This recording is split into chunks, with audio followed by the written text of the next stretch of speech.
আমার কাছে বলতে হুজুর একজন নবীজির শানে রিসালাত নারায়ে রিসালাত সম্পর্কে নাউজুবিল্লাহ কটূক্তি করেছে। নাউজুবিল্লাহ পড়বেন না?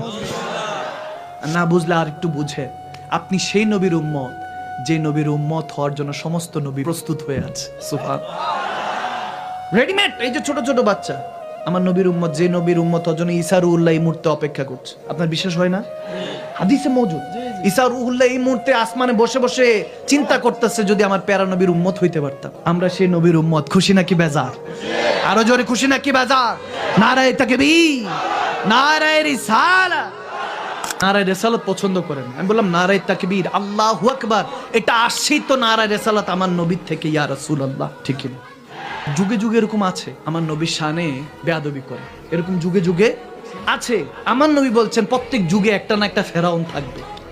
কি থাকবে? নবীর যুগে ফেরাউন ছিল আবু জাহেল,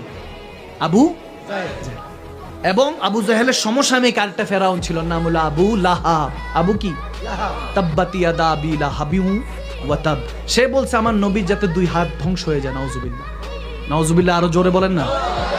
তার পরিণতি এরকম আসছে হাদিসের মধ্যে। আমি খুঁজছি যে সে ইন্তেকাল কিভাবে করছে, সে মারা গেছে কিভাবে। আমার নবীর শানে যখন সে বেয়াদবি করছে, এখন এরকম জামানার মধ্যে আবু লাহাবের উত্তরসূরিদেরকে এখনো পাওয়া যায়, যারা আমার নবীর নারায়ে রিসালাত শুনতে নারাজ।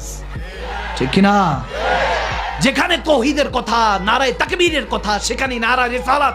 আমার রাসূলের উম্মতটা আওয়াজ দিবে নারায়ে রিসালাত, ইয়া রাসূলুল্লাহ।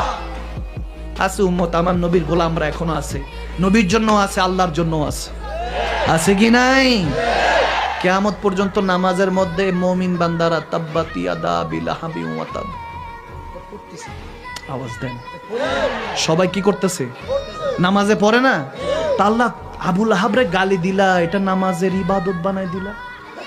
তুই গালি দেখতেছস, আমি এখানে মহব্বত দেখতেছি। তুই ততবার পড়বি, এলাকার মধ্যে কিছু না কিছু নবীর দুশমন থাকবে। আমি যাকে ভালোবেসে কুল কায়নাত বানিয়েছি, আমি আল্লাহরটা চলবে, মোল্লারটা চলবে।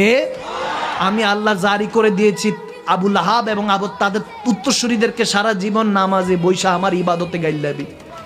সুবহানাল্লাহ বলেন। গালি দিতে থাকবি, যারা আমার নবীর দুশমন তারা জ্বলতে থাকবে। ঠিক না? আবু লাহাবের এমন হয়েছে, বদরের যুদ্ধে যাওয়ার কথা। এখন দেখতে কিন্তু তার চেহারা অনেক সুন্দর ছিল। এখনকার যেরকম আবু লাহাব দেখবেন, দেখতে অনেক সুন্দর আছে। বেয়াদবি করে যে আপনি হুজুর নবীজির শানে বেয়াদবি করে, চেহারা সুন্দর হয় কেমনি? সুন্দর আবু লাহাবের চেহারাও ছিল, সুরখ রং ছিল, লাল চেহারা ছিল, টকবকে চেহারা দেখলেই ফিদা হয়ে যাবে। নেতা ছিল কুরাশদের, কুফারদের নেতা ছিল। বদরের যুদ্ধে যায় না, কারণ ওখানে কি না কি হয়। 313 জন আর ওদিকে 1000 কাফের। সুবহানাল্লাহ বলেন। 313 জন মুসলমান।